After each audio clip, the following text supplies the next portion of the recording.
Daily Horoscope, July 28, 2027. Para kay Sagittarius. Sagittarius, sinasabi ngayon nung baraha na kung may mga binabalak kang gawin like mag-apply ng trabaho or may inaantay ka mga proposal, promotion, sabi dito magiging successful daw yung sa araw na to, no? Kung gusto mo tayo ng business, magiging successful daw yun ngayon, no? Sinasabi dito ng card na kapag pinursigan mo yung isang bagay, ay magkukuha mo naman daw na yun, no? Although sabi dito sa cards, may mga bagay na dapat kang bitawan, yung mga bagay na nakakapagpagulo sa'yo, no? Pero sinasabi sa cards na hindi mo naman daw kailangan lumayo pa para makuha yung mga pangarap mo. Sinasabi rin dito sa cards na magkakaroon ng pagbibigayan regarding sa mga taong malalapit sa'yo, no? Or maaaring tumulong ka sa isang kaibigan, no? Nakikita ko rin dito pagdating sa pinansyal, kailangan mag-ingat ka sa paggastos ng iyong pinansyal kasi nakikita ko dito na itong araw na to ay magkakaroon ka ng malaking gastusan, sabi dito sa cards, no? Sinasabi rin dito mag-focus sa mga dapat mong gawin kasi magiging successful naman daw yung mga binabalak at pinaplano mo sa araw na ito.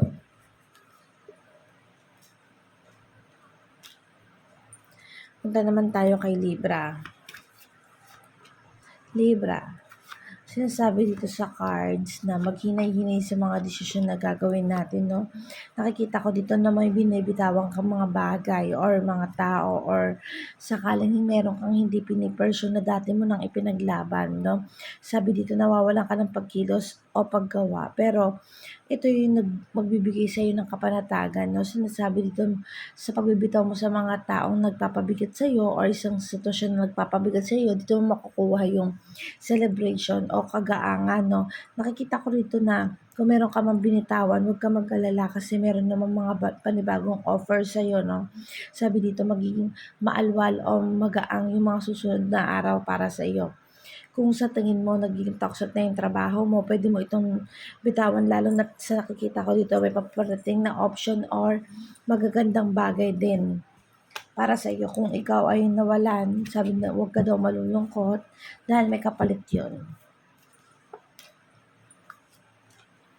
Para naman kay Virgo. Virgo, sinasabi dito na overcome mo na yung mga betrayal or disrespect regarding sa love life o sa buhay pag-ibig, no? Sinasabi dito na nagkaroon na ng tamang judgment. Ibig sabihin may ng mga bagay na natuklasan ka na at napatunayan. Sinasabi din dito na may mga maling gawa yung mga taong nakapaligid sa atin, maaaring ikaw din, no? Pero sinasabi dito na mag-focus tayo dun sa tama at ituwid ang ating mga pagkakamali. Kung may mga taong dapat kang bitawan, like may mga tao sa paligid mo na nagiging makamundo, sugal, bisyo, alak, pambababae, panlalaki, or yung mga makamundong gawain, sinasabi dito wag na natin ipagpatuloy ito, no? Wag nating hayaan tumakbo sa ating buhay at sinasabi dito na putulin natin kung ano man ang ugnayan na meron sa atin tungkol dito sa mga bagay na ito. Kasi magdudulot ito sa iyo ng hindi magandang reflection sa buhay. Punta naman tayo kay Gemini. Gemini, sabi dito na aayon daw sa iyo ang panahon, sabi Gemini, no? Nakikita ko rin dito na patuloy mo din isinasakatuparan o gumagawa ng paraan para maiayos yung takbo ng araw mo sa ngayon. Nakikita ka dito na may guidance ka naman ni universe at nagiging maganda naman at swerte ang araw natin today. So kung binabalak mo maghanap ng trabaho, ito na yung panahon na yun. Kung binabalak mo magbukas ng isang business, ito na yun. Or kung binabalak mo mag-engage sa mga Bitcoin or something na nakakapagpagaang sa'yo, ibig sabihin ito na yung araw na yun. Sabi dito, makikita daw yung mga kahalagahan o sakripisyo mo, no? Sinasabi rin dito na may mga bagay na bibitawan ka or may mga bagay na na-overcome mo na, no? Sa mga taong nakapaligid sa atin, sabi dito, no? Magmo-move forward tayo today, gagawa tayo ng mas kapaki-pakinabang na bagay. So, Gemini, sinasabi dito sa cards na nasa sa'yo daw ang guidance ni universe. So, tuloy-tuloy lang at wag mag-focus sa mga negatibo or mga taong nagpapabigat ng iyong damdamin. Punta naman tayo kay Scorpio. Scorpio, sabi dito medyo confused si Scorpio. Sabi dito may mga ongoing, may mga battle na natagpo na overcome na, especially sa relationship, no? Sabi dito may mga maling gawa. And then sinasabi dito, nagna-negative ang card mo, Scorpio, no? So maghinay-hinay tayo sa mga desisyon na gagawin natin. Maghinay-hinay tayo sa mga paglabas ng pera natin pang pinansyal, no? Sinasabi dito na maghinay-hinay sa pagkilos or pag-isipan mabuti yung mga ginagawang pagkilos at mga desisyon. Nakikita ko rin dito na parang nag-aalinlangan ka sa mga bagay na gusto mong gawin at naguguluhan ka kung paano mo isa sa katiparan ito. Siguro mas maganda muna na mag-take slowly sa mga bagay na ito, no? Sinasabi kong hindi ka masyadong handa or hindi mo masyadong napag-aralan yung mga bagay-bagay na gusto mong tahakin. Sabi dito, mag-relax ka muna, kumbaga ganun, no?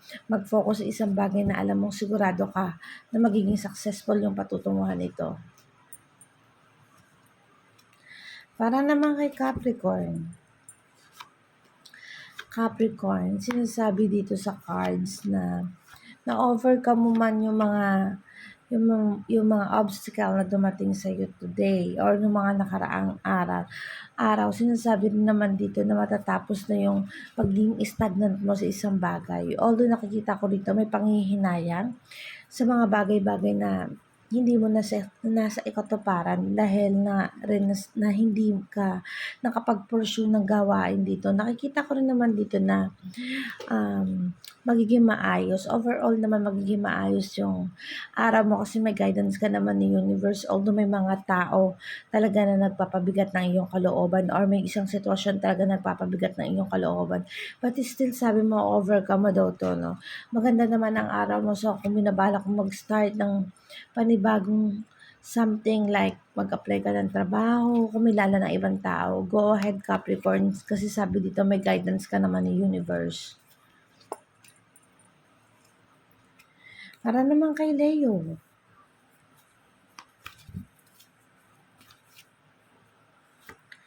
Leo, sinasabi na dito ang makamundong gawain, Leo, like bisyo, alak, barkada.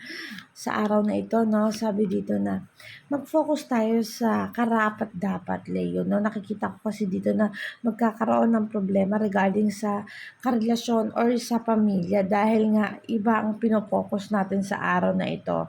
Sabi dito may mga maling gawa daw tayo, no. And then nakikita ko dito kasi may mga na-overcome kang panghusga para sa iyo. So parang ito yung nagiging dahilan mo para magkaroon ng way out para dun sa kaguluhan na nangyari sa iyo last time, no? Sinasabi dito na yun din ang magbubunga sa iyo ng kaguluhan, no? So sa tingin mo kailangan mo mag-party-party dahil exaggerated ka or excited ka ngayon, punong-puno ka o full talaga yung pakiramdam mo. Sinasabi dito na take it slowly lang para hindi magkaroon ng kaguluhan sa loob ng pamilya o sa isang karelasyon, no? Sinasabi rin dito na magdahan-dahan tayo ng pananalita sa mga taong nakapaligid sa atin. Maaari kasi nga ito yung magdulot ng away or pagkakaroon ng hindi pagkakaintindihan. Para naman kay Cancer. Cancer, sinasabi dito na nai-stagnant ka sa isang sitwasyon. Nakikita ko rin dito na marami kang na-overcome na betrayal o sinasabi dito sa mga taong nakilala mo, napatunayan mo na sila ay mga hindi karapat-dapat pagkatiwalaan, ano. Nakikita ko rin dito na may guidance ka naman ni universe. Sinasabi lang dito na i-pursue mo yung mga balak mong gawin lalo na pagdating sa financial o kabuhayan, no? Kung binabalak mo mag-apply ng trabaho, kung binabalak mo kumuha ng mga something or gumawa ng paraan para sa ikauunlad mo, i-go mo daw to, no? Kasi nakikita ko dito, nawawalan ka ng pagkilos at paggawa. Kung binabalak mo na pumunta sa isang malayo, sabi dito, mag-ingat ka at sinasabi rin dito na wag mo na daw tahakin pa yung pagpunta sa isang malalayong lugar, no? Malamang na hindi magiging maganda yung bunga nito para sa'yo. Para naman kay Leo. Para naman kay Leo, sinasabi dito na mag-focus tayo sa karapat-dapat, Leo, no? Nakikita ko rin dito na may mga maling gawa daw tayo, no? So parang ito yung nagiging dahilan mo para magkaroon ng hindi pagkakaintindihan. Para naman kay Pisces.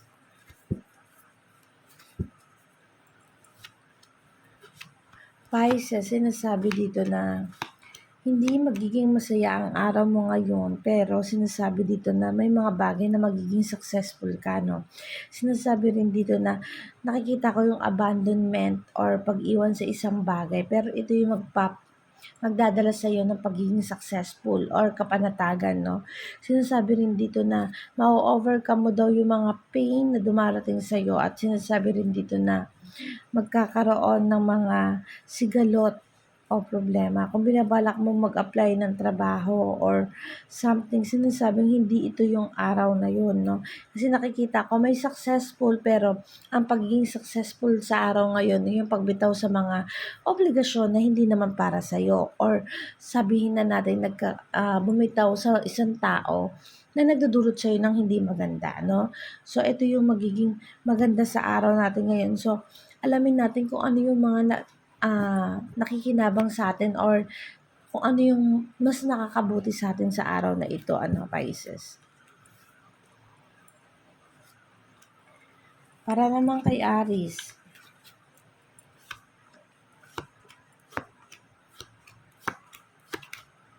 So, Aries, sinasabi ngayon na magkakaroon naman doon ng pagbibigayan, no?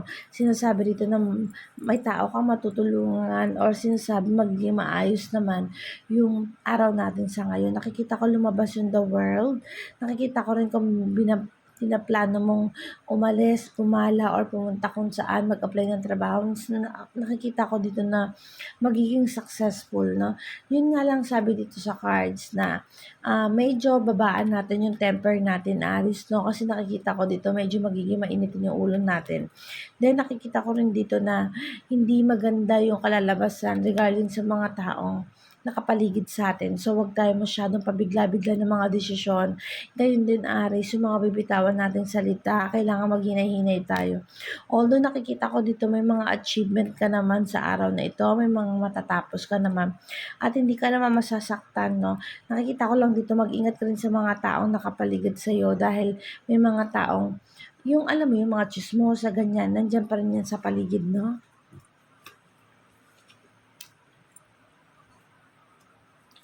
Para naman kay Taurus.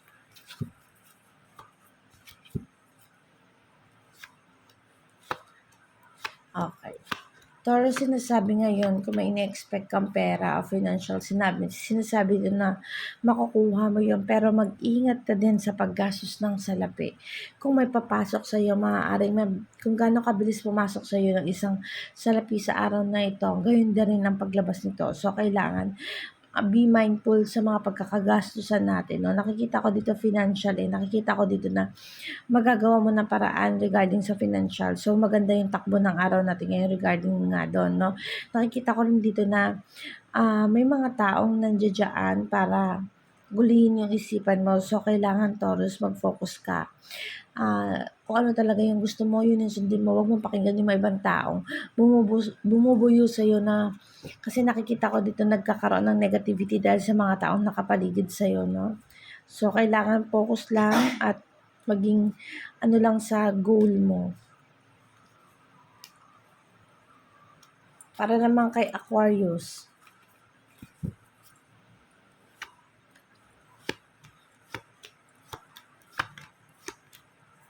Okay, Aquarius, sinasabi dito kung may mga balak kang gawin.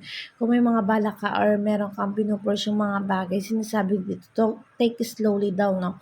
Sinasabi dito na magkakaroon ng sigalot, no? Or nakikita ko dito na pakinggan mo yung mga taong dapat mong pakinggan, like yung fathers mo or yung mga malalapit mo kaibigan. Kasi sila yung magtuturo sa iyo ng tamang way. Nakikita ko dito nagkakaroon ng confuse sa araw sa ngayon. No? Nakikita ko nawawalan ng guidance ng universe regarding sa financial o sa mga goal mo.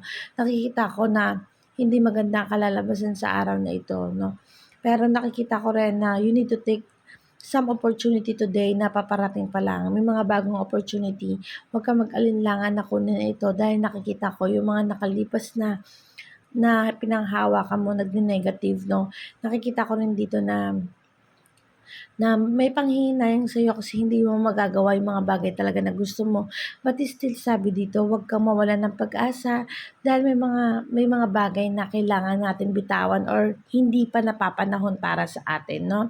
So, focus lang sa mga paparating sa'yo. Nakikita kong maganda naman ang kalalabasan nito at maganda naman ang offer. So, i-grab mo yung opportunity na 'to, wag kang mag-alinlangan, wag kang mag-stay sa kung anong meron ka sa ngayon 'no, Aquarius. At ito lamang ay guidance. Maraming salamat po sa sumusubaybay ng aking daily horoscope.